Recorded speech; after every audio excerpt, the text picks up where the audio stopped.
Que serait un essai des siens si on n'était pas sous la flotte? Évidemment, je pourris les essais presse de tout le monde puisque j'ai emmené avec moi la pluie, mais on est dans la région de Nice et regardez-moi ça, comme c'est beau! Et ouais, il y a du brouillard. Allez, ça c'est fait. Alors, petite vidéo acrobatique pour commencer l'essai du Peugeot i3008. Et regardez-moi cette vue. Elle est incroyable. Alors ça c'est ma tête, mais elle est incroyable la vue.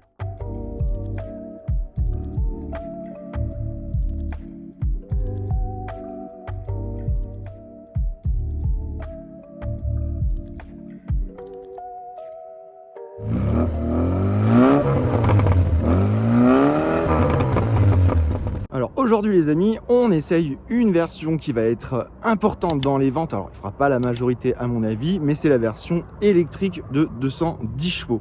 Déjà en 7 ans, l'actuel Peugeot 3008 qui cède sa place à cette nouvelle génération, eh bien c'est écoulé à plus d'1 million d'exemplaires. Donc autant dire que le modèle en question derrière moi, il est capital.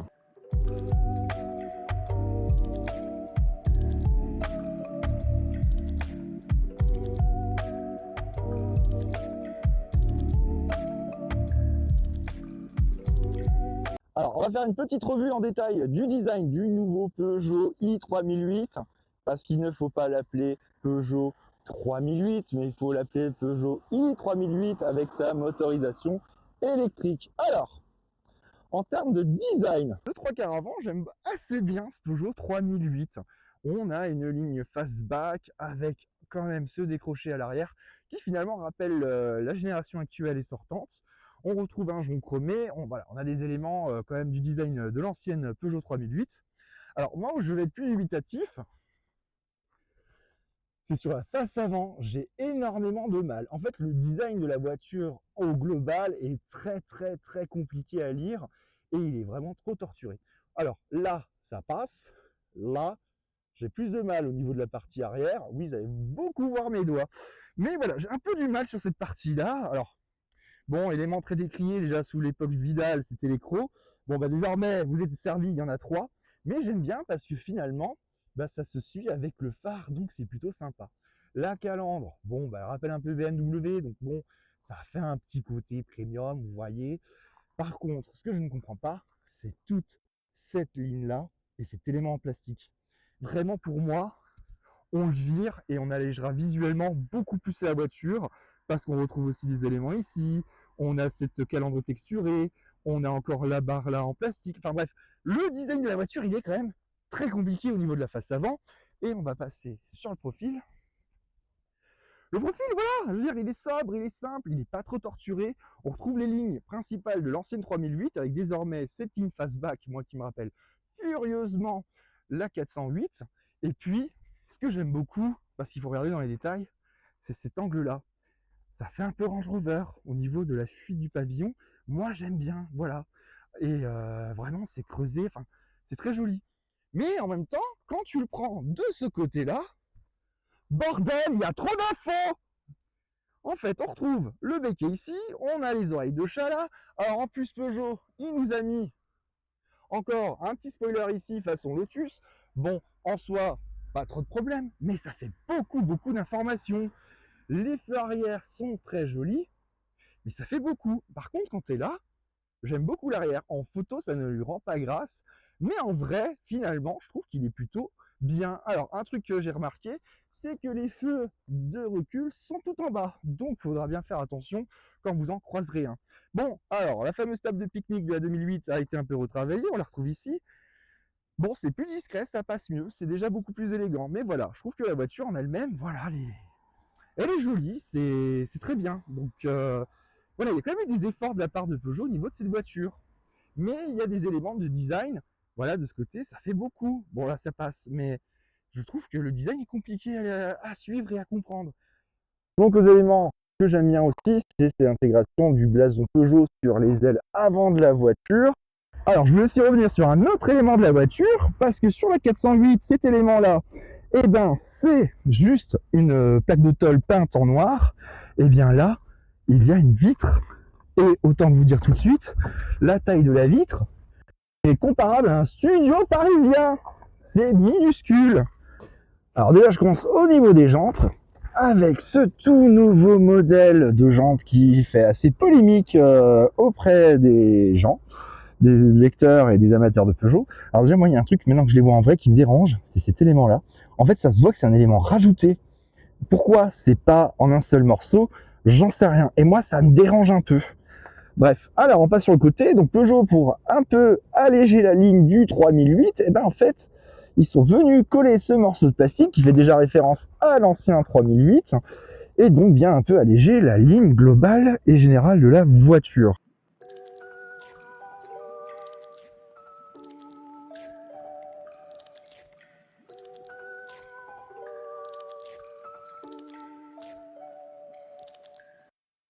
Alors, bienvenue à bord de ce nouveau Peugeot i3008.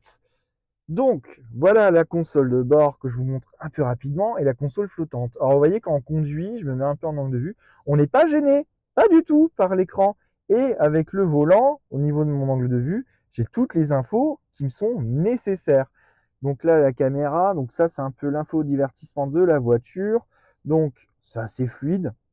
Hein, on peut voir un peu tous les effets de la voiture.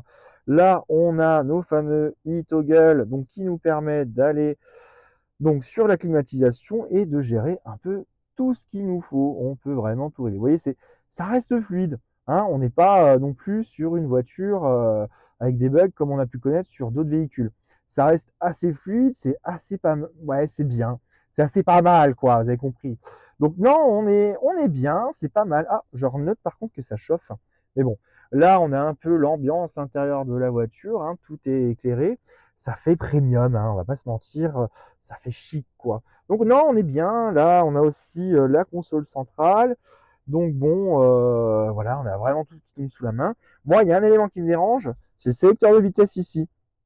Alors vraiment, moi, il me dérange complètement. Parce que c'est pas naturel en fait. Il est là, vous devez faire comme ça pour mettre une vitesse. Et surtout pour le mettre en mode P, vous voyez, si je le monte, voilà, ça se met en recul. Il faut que j'appuie dessus. Et je rebondis sur un autre truc, le frein à main, moi, me dérange beaucoup. Il n'est pas électrique. Donc, dès que je le mets en mode P, la voiture recule ou avance parce que du coup, je n'avais pas mis le frein à main. Alors, c'est un petit élément qui m'énerve un peu. Mais pour le reste, au niveau de la console centrale, ça tombe bien sous la main. Et ça, c'est plutôt un bon point. Peugeot a quand même privilégié l'ergonomie. Mais alors, on est vraiment sur un truc mi-figue, mi-raisin avec cet intérieur. Autant il est très bien pensé, autant il est très joli. Autant il y a des trucs qui m'énervent. Le sélecteur de vitesse que je viens de vous dire. Et surtout, on n'a pas, en fait, d'espace sur la console centrale. Je vais vous le montrer pourquoi. En fait, on n'a pas d'espace sur l'espace. Voilà, sur la console centrale, on n'a pas d'espace parce qu'on a le mode drive pour pouvoir choisir entre normal, sport et éco. Donc, on n'a pas de place pour mettre le sélecteur de vitesse. Enfin, on aurait pu le mettre là. Mais du coup, à plusieurs reprises, je me suis retrouvé à sélectionner le sélecteur de vitesse. Ah, ça m'énerve. Donc voilà, après on a tout le reste, la chargeur à induction, la boîte à gants, tiens, je ne vous ai pas montré. Hop, voilà, elle est là. Donc bon, une jolie contenance, hein, assez profonde. Bon, là on a un retour. Mais vous voyez, je peux dire, enfin, on voit pas bien. Hop, pardon. Donc vous voyez, on descend profondément. Bon, c'est pas trop mal. Voilà, on est quand même sur quelque chose de joli. Après, je voulais vous montrer vite fait, parce qu'on n'a pas le temps, hein, c'est un essai un peu course. Voilà, voilà l'intérieur de la voiture. Joli écusson frappé sur l'appui-tête. Donc Alcantara cuir avec des jolies surpiqûres blanches. Je vais passer à l'arrière pour vous montrer un peu comment ça se passe.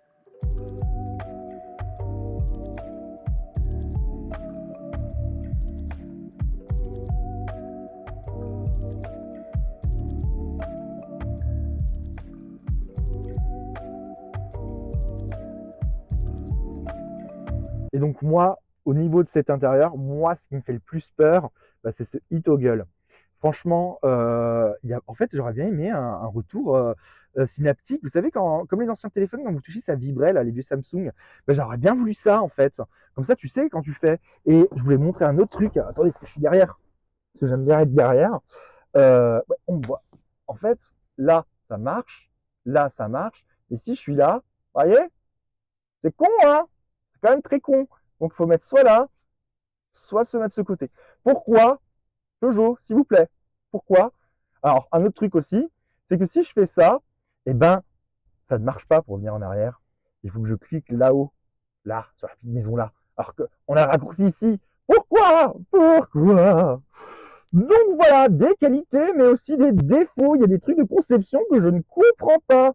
Vraiment, ce sélecteur là, avec le mode drive, j'arrive pas à comprendre. Pourquoi l'avoir mis là? C'est pas naturel du tout. Donc, beaucoup de questions, beaucoup de regrets, mais aussi beaucoup de qualités sur ce 3008. Je suis très désappointé, comme on dirait. Ah oui, je vous ai pas montré. On a aussi un joli espace de rangement. Ah, bah, il est frigorifié pour pouvoir mettre des boissons fraîches. Ça, c'est chouette. Voilà, je fais mon petit côté Victoria's Secret. J'espère que vous profitez bien de voir ma grosse main. Alors, juste un point au niveau du volant. Moi, ce qui me dérange un peu, c'est l'effet Black Piano là qu'on a. C'est pas très qualité, hein. Alors, ça va avec le reste du mobilier. Mais alors, quand tu prends que le volant, eh ben, je suis désolé, c'est pas ouf.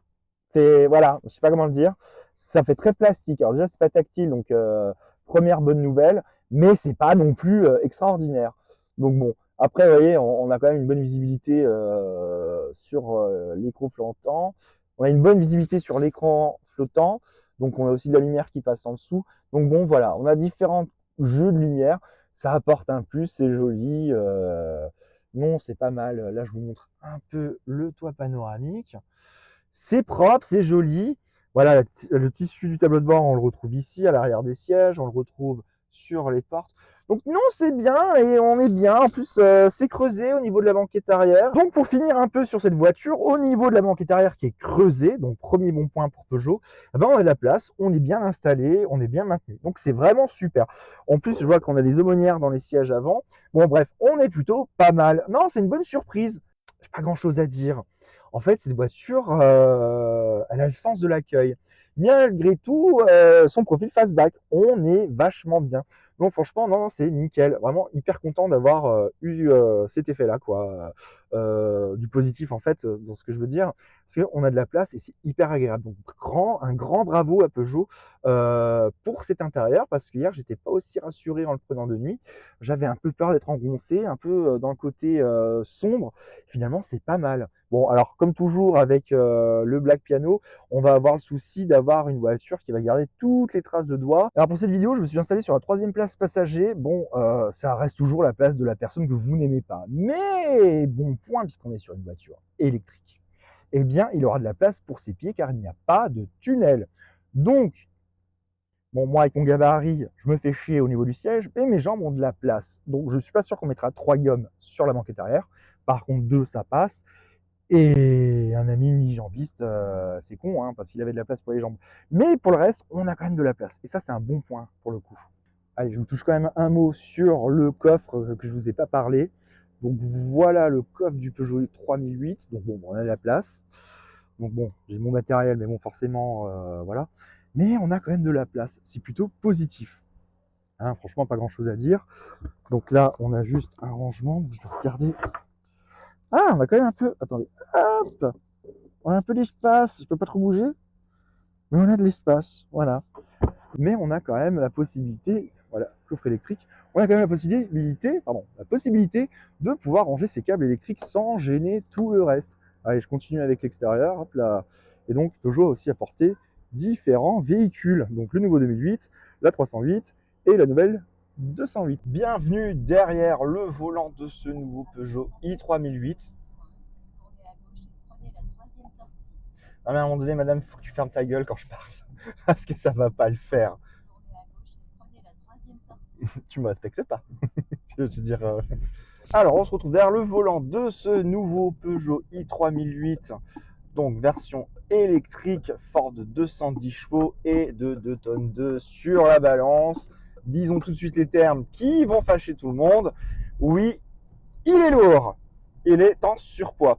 Mais on arrive quand même à avoir une conduite quand même agréable à bord de ce nouveau Peugeot i3008, en attendant de vérifier comment vont être les versions hybrides qui arriveront d'ici la fin d'année. Là, on se retrouve sur des routes avec quelques virages, des montées, des descentes. Et ben, la voiture répond plutôt bien malgré le poids. On sent quand même que les ingénieurs de Peugeot ont essayé de pallier la prise de poids de la voiture et ont fait un énorme effort sur la conduite. On a aussi le mode régénératif, donc dès que je lâche, ça freine, donc ça donne un peu des à-coups. bon, c'est normal, on est sur du freinage, donc forcément, on a l'inertie de la voiture. Après, un point là-dessus, c'est que Peugeot alors, a installé des palettes au volant pour le frein régénératif qui me paraissent pas naturels. Et en termes de trucs qui me paraissent pas naturels, bon Dieu qu'il y en a. Et du coup, mes palettes, le souci que j'ai avec, c'est que le moins est du côté gauche, alors que traditionnellement avec les thermiques, c'est le plus qui est du côté gauche et le plus est du côté droit. Alors c'est assez perturbant, c'est assez particulier. J'ai un peu du mal là-dessus, quoique le système régénératif est bon. Après, la voiture avec sa nouvelle dalle de 21 pouces, là, cet écran flottant, eh ben, il est très agréable. C'est terminé les Peugeot où on avait la jambe du volant qui passait devant les écrans. Donc on a vraiment enfin toutes les informations sous les yeux. Alors moi je vous dis ça, mais j'ai jamais conduit de Peugeot avec l'ancien système e-cockpit. Donc je vais me baser sur ce que j'ai lu.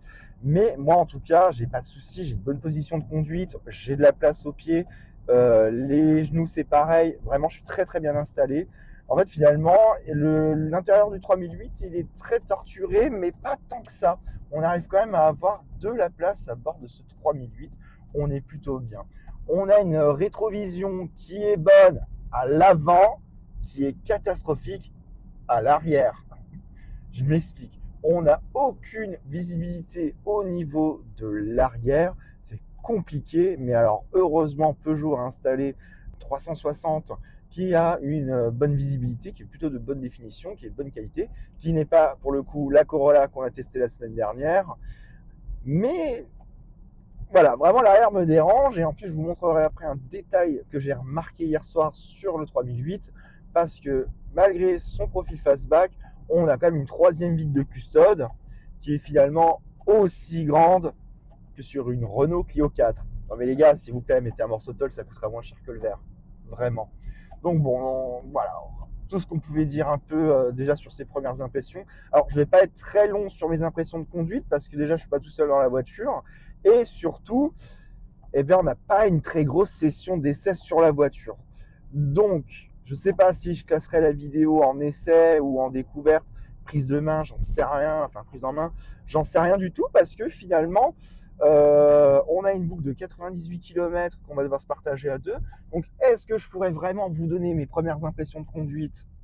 Oui. Est-ce que je pourrais vraiment faire un bilan complet de la bagnole? Non. Donc bon, après, voilà, la voiture aussi, je suis partisan de on ne m'explique rien de la bagnole et je la découvre par moi-même. Eh bien, les e-toggles, je n'ai absolument rien compris et ce n'est pas du tout agréable quand on conduit. On est toujours obligé d'enlever les yeux de la route pour regarder cette putain de tablette. Franchement, rendez-nous des boutons fixes. Vraiment, je reste partisan du bouton physique parce que c'est pas possible. Oui, c'est personnalisable, oui, on peut régler le menu comme on veut, mais on est obligé de quitter les yeux de la route. Après, l'écran est bien. Alors le GPS, moi j'ai un souci en termes, pas de graphisme, mais en termes d'information. Je le trouve pas clair, je le trouve pas forcément lisible, mais heureusement quand on surfe sur le menu de la voiture, surfe, putain je crois que je suis en 2009, eh bien, on a un rappel au niveau du compteur pour nous donner la direction où l'on va. Donc non, on est sur une voiture bien agréable. Alors, je dirais pas que c'est la plus dynamique du segment, c'est pas la voiture. On n'est plus, certainement plus sur le toucher Peugeot. Voilà, ce côté ingénieur avec ce côté précision est en train de disparaître. On n'est plus du tout, voilà. On sent que l'électrique aseptise un peu le côté, voilà, la Peugeot Touch. Finalement, on est en train de la perdre. C'est ce que je regrette le plus parce que hier, j'ai essayé de le chercher un peu parce qu'on a pu faire des conduites de nuit que je vous ai un peu communiqué sur les réseaux. Et en fait, c'est de la merde. En fait, le souci, c'est que dès qu'on le passe en mode sport et qu'on veut jouer un peu avec, la voiture te fait comprendre qu'elle fait 2 tonnes 2. Donc, c'est un peu décevant. Voilà. En plus, le souci que j'ai avec ce nouveau Peugeot 3008, on est sur une toute petite départementale, j'ai beaucoup de mal à lui trouver ses angles. En fait, je le trouve extrêmement large. J'ai du mal à voir au niveau de l'avant, malgré un capot plat, où s'arrête la voiture, ou du moins commence la voiture. J'ai du mal avec l'arrière. Alors, heureusement, Dieu merci, on a le système 360 qui nous offre une excellente vision panoramique de la voiture. Mais en vrai, je pense qu'on va en bouffer les jantes, en tout cas pour les clients de la marque, parce que la voiture, eh ben, on a un vrai souci là-dessus. Après, pour le reste, voilà, j'ai pas trop le temps de rentrer au cœur même de la conduite de la voiture. Bon, bah, le système électrique est plutôt bon. On est parti avec pas mal de d'autonomie de la voiture. On était à 100%, on est à 68%, et il nous reste 296 km d'autonomie. Bon, bah, la voiture, à nous deux, on l'a un peu poussée pour voir un peu ce qu'elle vaut, et je suis pas surpris, je suis pas négatif au niveau de la consommation de la voiture. À stabiliser, on est même tombé à 50 sur du 2 kWh. Alors bon, vous savez bien que l'esprit de la chaîne, c'est pas des voitures électriques. J'y comprends rien, je vous parlerai pas de consommation, mais je pense qu'on est plutôt sur un bon résultat. Alors là, j'aimerais bien voir d'ailleurs comment on cherche la conso. Je veux bien que tu montres. C'est en bas à gauche, et sinon t'appuies sur le commodo Ah. droite, t'appuies une fois. Ouais, je suis à... Ah putain, j'arrive pas à savoir. Ouais, je suis à 14 kW. Ok. Donc en termes de consommation, là, stabilisé à 80, je suis à 14 kWh, ce qui est plutôt bon, ce qui est plutôt correct et plutôt satisfaisant là-dessus. Non, c'est une bonne surprise. Ah, voilà. Bah, typiquement, tu vois, tu as du mal avec le gabarit de la voiture, en fait. Donc voilà pour ce que j'avais à dire côté conduite. Voilà, Alors, Peugeot nous a sorti une bagnole avec un intérieur qui est absolument dingue. La voiture a un intérieur complètement ouf, que ce soit par les plastiques, par le tissu à bord, les formes de la voiture, l'écran que je vous disais tout à l'heure, flottant. Enfin, on est sur une voiture, voilà, il y a un truc, il y a une atmosphère plutôt haut de gamme à bord qui est vraiment très agréable. Cependant, quand tu es conducteur, ce qui va être la majorité du cas de conduite de la 3008, on ne le voit pas. On ne le voit pas, et c'est un peu mon regret de ne pas profiter de cet effet waouh, qui malgré tout, voilà, j'en reviendrai dessus, s'estompe un peu au bout d'un moment, mais en tant que conducteur, on n'en profite pas. Ça, c'est un peu mon regret. Aussi, un dernier point où j'ai pas trop aimé, où je disais que la voiture n'était pas naturelle, c'est que le sélecteur de vitesse est derrière le volant dans le tableau de bord. C'est pas logique, sachant que là où il aurait dû être, eh bien, c'est le drive mode pour choisir son sélecteur de vitesse. Donc on a le choix entre éco, normal et sport. Non, c'est pas naturel, c'est pas... Voilà, je suis assez ambigu sur la question. Et surtout, moi, il y a un point de fonctionnement sur cette bagnole qui me rend complètement dingue.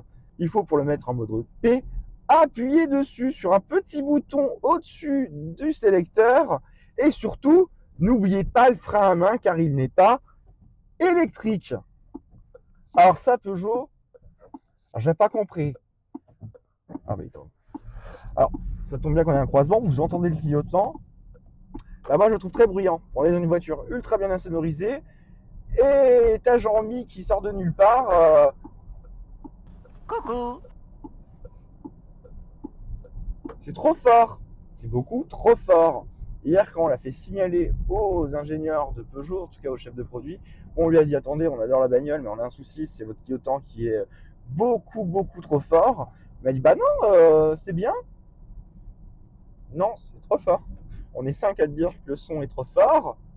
Viens pas me dire bah non, il est bien le son. Mec, non. Enfin bref, au niveau de la conduite, rien à dire d'autre. On est sur un véhicule qui fait des merveilles en électrique malgré son poids comparable à un Fiat Ducato. Bon, et ben finalement, on est quand même sur une voiture qui est plutôt dynamique, de bonnes prestations, soyons honnêtes pour le dire, la voiture elle-même est honnête.